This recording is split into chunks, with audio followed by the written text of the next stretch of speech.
അപ്പോൾ ഇന്ന് നമ്മളൊരു പ്രത്യേകതരം പേരുള്ള ഒരു പൂവിനെ കുറിച്ചാണ് പറയാൻ പോകുന്നത്.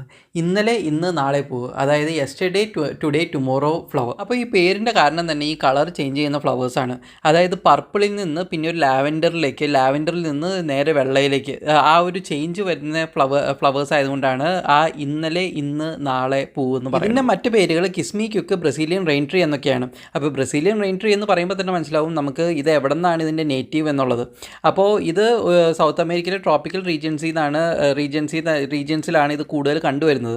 അതിൽ തന്നെ ബ്രസീലിലാണ് ഇത് മെയിനായിട്ട് കണ്ടുവരുന്നത്. സോൾനേസിയ ഫാമിലിയിൽപ്പെട്ട ചെടിയാണ്. അതുപോലെ തന്നെ ഇതിൻ്റെ സയൻറ്റിഫിക് നെയിം ബ്രൂംഫെൽസിയ ലാറ്റിഫോളിയ എന്നാണ്. ഇതിൻ്റെ ഒരു കോമ്പോസിഷൻ പറയുകയാണെങ്കിൽ ഇതിൻ്റെ അകത്ത് ആൽക്കലോയിഡ്സ് ഉൾപ്പെടെ ബയോ ആക്റ്റീവ് കോമ്പൗണ്ട്സ് അടങ്ങിയിട്ടുണ്ട്. അത് ആക്ച്വലി ഇതിൻ്റെ മെഡിക്കൽ പ്രോപ്പർട്ടീസിന് കോൺട്രിബ്യൂട്ട് ചെയ്യുന്നുണ്ട്. അപ്പോൾ ഇതിന് മെഡിക്കൽ പ്രോപ്പർട്ടീസ് ഉണ്ടെങ്കിൽ ഇതൊരു ന്യൂറോ ടോക്സിൻ കൂടിയാണ്. അതുകൊണ്ട് വളരെയധികം ശ്രദ്ധിക്കുക. അതായത് നേരിട്ട് കഴിച്ച് കഴിഞ്ഞിട്ടുണ്ടെങ്കിൽ വിറയൽ, അപസ്മാരം, വയറിളക്കം, ഛർദ്ദൽ എന്നീ സിംറ്റംസ് ഒക്കെ കാണിക്കും. കുട്ടികൾക്കൊന്നും പറിച്ചു കൊടുക്കരുത്. പിന്നെ പെറ്റ്സിനെയും കുട്ടികളെയും ഒന്നും ഇതിൻ്റെ അടുത്തേക്ക് കൊണ്ടുപോകാതിരിക്കാനായിട്ട് ശ്രദ്ധിക്കും. ഇതിൻ്റെ ഇലയും കായയും പഴങ്ങളുമാണ് ഇതിൻ്റെ അകത്ത് കൂടുതൽ വിഷമുള്ളത്. ഇതിൻ്റെ ഇലയ്ക്കും പൂവിനും ആണെങ്കിൽ anti inflammatory and pain relieving properties ഉണ്ട്. അതായത് വീക്കം തടയാനും പിന്നെ വേദന മാറ്റാനുള്ള പ്രോപ്പർട്ടീസ് ഉണ്ട്. അതുകൊണ്ട് തന്നെ ഇത് പല ട്രഡീഷണൽ മെഡിസിൻസ് യൂസ് ചെയ്യുന്നുണ്ട്. അതുപോലെ തന്നെ പല ട്രഡീഷണൽ മെഡിസിൻസിലും പനി, തലവേദന, അതുപോലെ തന്നെ വയറ് സംബന്ധമായ രോഗങ്ങൾക്ക് ചികിത്സയായിട്ട് യൂസ് ചെയ്യുന്നുണ്ട്. വിക്ടോറിയൻ ടൈംസ് മുതലേ ഇത് ട്രാൻസ്ഫോർമേഷൻ ആൻഡ് ബ്യൂട്ടി സിംബിളൈസ് ചെയ്യുന്ന ഒരു ഓർണമെന്റൽ പ്ലാന്റ് ആണ്. പ്ലാന്റിൻ്റെ ഒരു ഡിസ്ക്രിപ്ഷൻ പറയുകയാണെങ്കിൽ ഇത് 6 ഫീറ്റ് വരെയും ഹൈറ്റ് വയ്ക്കുന്ന ഒരു ഷ്രബാണ്.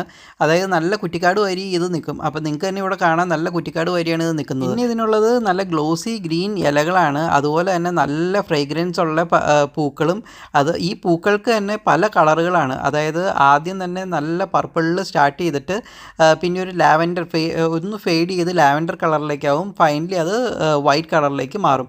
അപ്പോൾ ഒരു പ്ലാന്റിൽ തന്നെ ഈ 3 കളറിലുള്ള ഫ്ലവേഴ്സ് നമുക്ക് കാണാം. പിന്നെ ഇതിൻ്റെ ഒരു ഗ്രോയിങ് കണ്ടീഷൻ പറയുകയാണെങ്കിൽ pH വാല്യൂ ഒരു 5.5 to 6.5 pH വാല്യൂ ഉള്ള സ്ലൈറ്റ്ലി അസിഡിക് ആയിട്ടുള്ള വെൽ ഡ്രെയിൻഡ് സോയിലാണ് ഏറ്റവും പെർഫെക്റ്റ്. പിന്നെ വാട്ടർ ക്ലോഗിംഗ് ഒന്നും ഇല്ലാതെ നല്ല മോയിസ്റ്റ് സോയിലായിരിക്കണം. പിന്നെ നല്ല സൺലൈറ്റോ അല്ലെങ്കിൽ ഒരു പാർഷ്യൽ ഷെയ്ഡോ ഒക്കെ തന്നെ ഇതിന് നല്ലതാണ്, കുഴപ്പമില്ല. പക്ഷെ നല്ല ചില്ലിങ് വെതർ ആണെങ്കിൽ ഇതിൻ്റെ അത് പൂക്കൾ ഉണ്ടാവില്ല. അതുപോലെ തന്നെ ഇത് ചീഞ്ഞു പോകാനും സാധ്യതയുണ്ട്. മറ്റെല്ലാ ഫ്ലവറിംഗ് പ്ലാന്റ് പോലെ തന്നെയും ഇത് ബയോഡൈവേഴ്സിറ്റി കോൺട്രിബ്യൂട്ട് ചെയ്യുന്നു. അതുകൂടാതെ തന്നെ ബീസിനെയും പോളിനേറ്റേഴ്സ് ആയിട്ടുള്ള ബീസിനെയും ബട്ടർഫ്ലൈസിനെയും ഒക്കെ അട്രാക്ട് ചെയ്യും. അപ്പോൾ ഇവിടെ നിങ്ങൾക്ക് കാണാൻ പറ്റുന്നത് നല്ല തിക്കായിട്ടുള്ള കുറ്റിച്ചെടിമാതിരി നിൽക്കുന്ന ഈ പ്ലാന്റ് കാണാം. അതുപോലെ തന്നെ തളിരിലകൾ അത്യാവശ്യം ലൈറ്റ് ഗ്രീൻ ആയിരിക്കും.